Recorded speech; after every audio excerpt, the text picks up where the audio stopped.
Ya, Assalamualaikum warahmatullahi wabarakatuh. Kami dari kelompok 3 beranggotakan Hari dan Tuti mengenai teori karir Holland.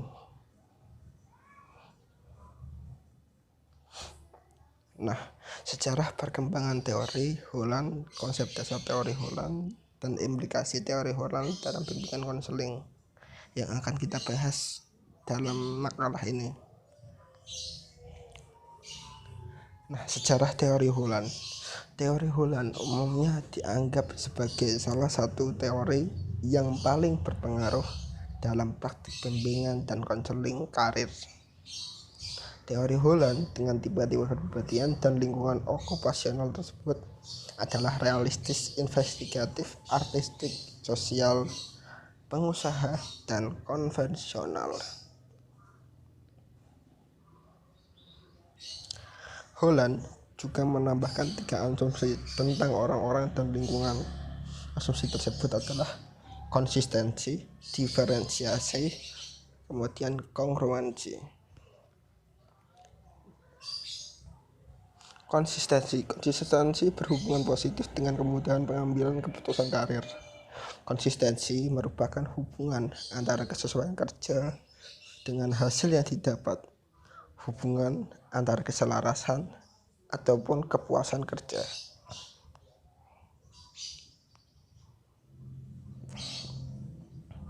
Diferensiasi.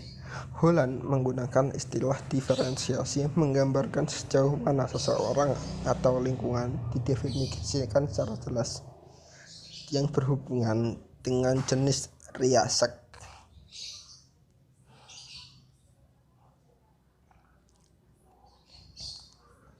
Kongruensi. Holland berteori bahwa kongruensi adalah hal yang penting sebagai salah satu penentu hasil pekerjaan, termasuk aspirasi karir, masyarakat, kepuasan pekerjaan, stabilisasi kerja, dan kinerja. Model lingkungan menurut Holland. Dengan itu dipahami bagaimana individu berinteraksi lingkungan dengan satu sama lain melalui pengembangan 6 jenis: realistis, investigatif, artistik, sosial, enterprising, dan konvensional. Realistis. Beberapa lingkungan realistis memerlukan banyak kelincahan, kekuatan fisik.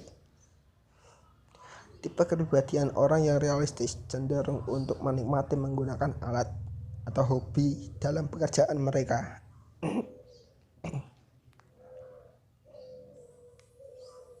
Investigasi. Satu di mana orang mencari solusi untuk masalah melalui kepentingan matematika, ilmiah, atau kompetensi. Tipe ini juga menikmati teka-teki, tantangan yang memerlukan penggunaan intelektualitas. Artistik.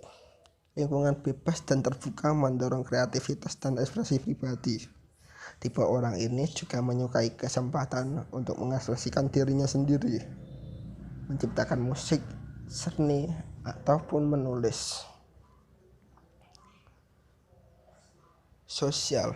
Lingkungan sosial mendorong orang untuk menjadi fleksibel, memahami satu sama lain, di mana orang dapat bekerja dengan orang lain melalui membantu. Enterprising.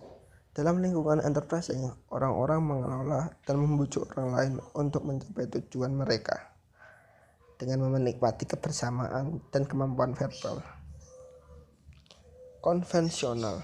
Kebanyakan lingkungan konvensional atau lingkungan kantor dengan tipe-tipe nilai-nilai orang yang bisa diandalkan dan kemampuan untuk mengikuti aturan.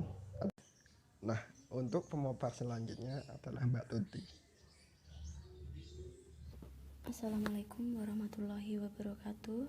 Perkenalkan, saya Tuti Nurul Fadilah. Di sini saya akan melanjutkan presentasi dari Mas Heri.